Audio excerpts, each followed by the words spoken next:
Welcome to Business Avenue, your portal for relevant tidbits for your career and business. My name is Edmond Jamina, and it's a privilege to always be bringing you discussions and episodes on this platform. Now, in this episode, we want to share a few tidbits that can help us to minimize or eradicate errors from our work. Okay, even if you're not able to minimize or eradicate it, we have to ensure not to repeat that error. One error should not be repeated after the first occurrence. Okay, the moment it does, we have to find steps in remedying it and do that for good. Okay, and also, whilst you grow, there's a level that you get to that errors will not be tolerated from your work, even if it's the first time. Okay, you put yourself out there as an expert or a service provider in a certain area, then you're given a job, you give it to the client, the final output is riddled with a lot of errors. Okay, they're not going to say it's the first time you're doing it, so they're going to cut you some slack. It might affect your reputation and you cannot get repeat businesses. Okay, so that's the purpose of this video. So let's first define what an error is. So an error is an unintentional mishap. Okay, once it becomes deliberate, then you're moving towards fraud. Okay, that is not the purpose for the discussion. Okay, so we're going to talk about how to minimize it or ensure it is not repeated. The first thing is that we have to ensure uniformity in understanding between the client or your superior and yourself. Okay, your boss or your client normally are those who have the output in mind. They are the people giving you the job, so they have a certain expectation in their view. Okay, they intend to communicate it to you because you are the one going to implement or execute the job. Okay, so there might be a communication gap between they passing the information to you. Once you get a different understanding, automatically you are set out for errors to be borne out in your work. So what you need to do is that you have to write down your perspective of the conversation that ensued between you and your boss or the client. That is what I have gotten that I think you expect from me. Is it the same as what you expect? Okay, because there might be communication jargons that were used that you got a different understanding. There might be words that have various meanings. You took one, he or she expected the other. Okay, so let them confirm your expectation. Let them confirm the deductions that you have made from the conversation. Once you are on a level playing field, then you know you'll be operating on agreed timelines. It will help you not to commit errors in your work. The second is that you need to prepare adequately prior to the job. So you have to analyze the job that has been given to you, know what is expected of you, the tools that you will require, the various elements that you need to take. If you need to employ more people or get assistance from somebody, you need to do so. So preparation can mean that if your knowledge or your skill falls short of what is requisite, you go for further studies or you visit the internet to research to find out the modern information, not the outmoded one. If it means consulting somebody to just brief you, give you clarification, a better angle to the job at hand, you need to do so. Also, it is very essential that you simulate the activity before you get to the actual output. Do trial sessions. If it's your career, try in your spare time to be implementing the job on the side. It helps you to expend all the errors at that level. Also, at that level, the error is less costly. It might even come at no cost at all. Okay, if you zoom straight without trying it out into the actual job, the errors might be costly. It might be financial or it might go against your reputation. And you start losing repeat businesses. And in business, the repeat activities are the ones that make you more money. The third criteria is that you have to be mindful of deadline. Okay, ask the client or your boss when the output is expected to be delivered.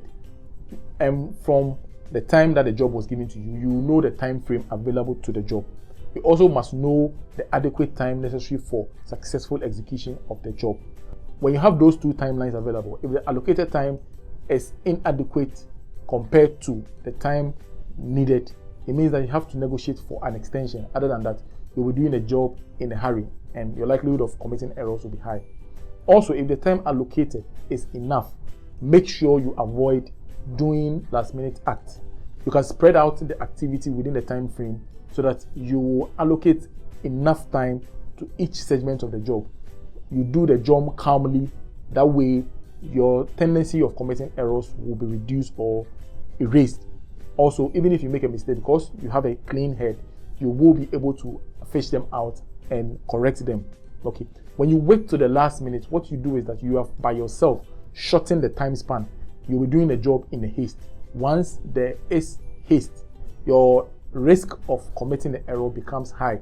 Your final product will be embedded with errors that have gone undetected, and it will affect you, as we said earlier. Fourthly, try and focus on the task at a time. Avoid multitasking. Okay, focus on one activity. When it is done, you move on to the other. Even if you want to move on to another activity, make sure the activity that you started with is at a point where you need a break before you move on to the other. When you have 2 or more activities at a time, you have divided attention. The moment you move from one to the other, you might lose the progress of one. When you come back, retracking where you left off might be a problem, and the errors might come up. So focus on one activity, get it done, get it through, then you start another one. The full focus will be meted out to that activity. Errors will be minimized. If they pop up, it will be identified and corrected. Also, avoid distraction as the 5th one. Anything that is going to cause you to lose focus, cause you to give you divided attention, must be done away with. Whilst working, try and do away with social media, your phones, WhatsApp, Facebook, Instagram, everything that is likely to let you not give your 100% attention to the job. Try and do away with that. Once you are done, you can go back to it. It is also essential that you avoid being fatigued whilst working, so you can take breaks which can help you rejuvenate. The moment you are tired, okay, you increase the risk of committing errors, okay, and your alertness to identifying and rectifying it becomes minimized. So your final product will be filled with errors because you were tired. The 6th is that try and note errors you commit. Okay, if possible, write them down in a booklet or a gadget. Okay, many a times we repeat mistakes because the older mistakes that we committed, we forget about it. So we get to the same juncture and we forget the element that caused us to be erroneous the first time, and our likelihood of repeating it becomes higher. Once we jot it down, we can refer on it and help us to avoid or increase our chances of not repeating it. The 7th point is that we have to review our work thoroughly. We have to pay attention to details. We have to go over our work at least twice before we present it. It will help us to bring out errors, because the first time we are doing the job, all we are concerned about is to get the job done. We are pulling ideas from the internet or from our past or from our knowledge or past similar jobs done. So we might be in a haste.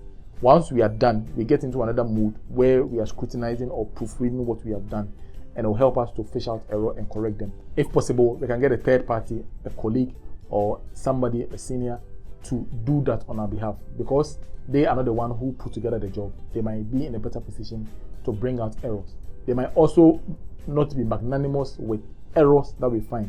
There might be the tendency for you to see an error and just let it pass, but they will not allow it.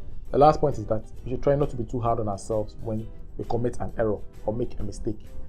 Errors are part of life. So in as much as we are trying so hard, as the purpose of this video, to avoid committing errors or repeating them, when they do happen, we should have a mindset of correcting them. We shouldn't be demoralized. Okay, even if we get to beat ourselves, it should be at a shorter period. We should pick ourselves up and keep moving. If it is to a client and we have an indication that it's going to cost us a job, we should take steps, go to the client, assure them that it's not going to come up again. Okay, we should try and pick up second chances. If it's not given to you, try and go for it. It is also important for us not to be judgmental on people who commit errors. When you judge people or condemn them, especially if you have a subordinate, you assign a job to them, they bring it up with so many errors, you have to help them in correcting them. Help them in doing the job in the future with less or no mistakes. Once you are magnanimous with others, you transfer those traits or those actions to yourself. When you condemn people, automatically you condemn yourself when yours come up. So guys, that is where we are going to draw the curtains on this episode discussion. I hope we've learned a lot.